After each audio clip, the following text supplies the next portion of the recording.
The sun is setting, casting a warm orange glow over a quaint village nestled between rolling hills.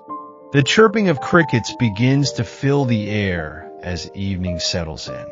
A modest home sits on the edge of the village, with a small porch overlooking a path leading into the woods. Rahim, mid-40s, a wise and gentle-looking man with streaks of gray in his hair. He is sitting on the porch, gazing at the horizon. His son, Ayaan, 12, sits beside him, his face etched with frustration. He kicks at a loose pebble on the ground. You seem troubled, Ayaan. Something on your mind? It's my friend, Zaid. He's mad at me because he says I broke a promise. But I didn't mean to. Rahim looks at his son with understanding. He shifts in his chair, turning to face Ayaan more directly. I know how that feels. I made a similar mistake once. It's a story I haven't told you before, but I think now is the right time. Ayaan looks up curious. Rahim smiles faintly and begins his story. When I was about your age, I had a best friend named Imran. We were inseparable, like brothers. We played together, studied together, and shared our dreams of the future. One day, Imran told me about a project he wanted to do. It was a school competition, and he needed my help. I promised him I would be there, that I would help him make it the best project anyone had ever seen. Inside the library, Imran is excitedly explaining his project to Rahim. They're both sitting at a wooden table, surrounded by books. Rahim nods enthusiastically, making a pinky promise with Imran. But as the days passed, I got distracted.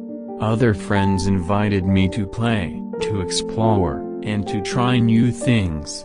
I told myself there was still time to help Imran, that I would do it later. Before I knew it, the day of the project had arrived, and I hadn't done a thing. Young Rahim stands outside the school, looking anxious. Children are gathered inside, presenting their projects. Rahim's eyes dart around, searching for Imran.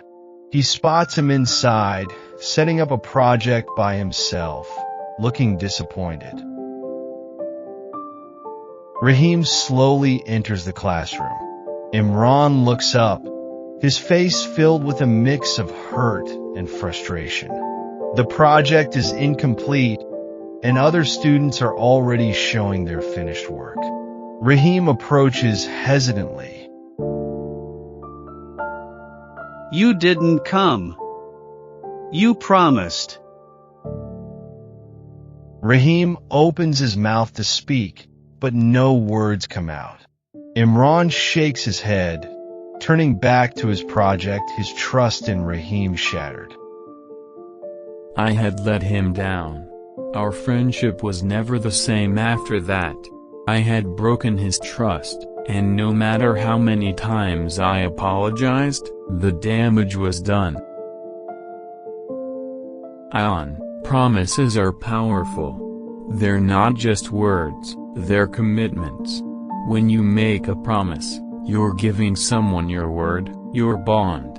Breaking a promise can break someone's trust in you. And trust, once lost, is very hard to regain. Ayaan looks up at his father, understanding dawning in his eyes. I didn't think about it that way, Dad.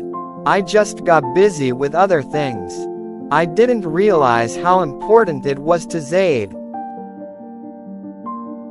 Rahim nods, his expression kind. It's not too late, son. You can make it right. Show him that you care about your promises, that you're someone he can rely on. That's how you rebuild trust. I'll talk to him tomorrow. I'll do whatever it takes to make it up to him. Rahim smiles, proud of his son's resolve. That's the spirit.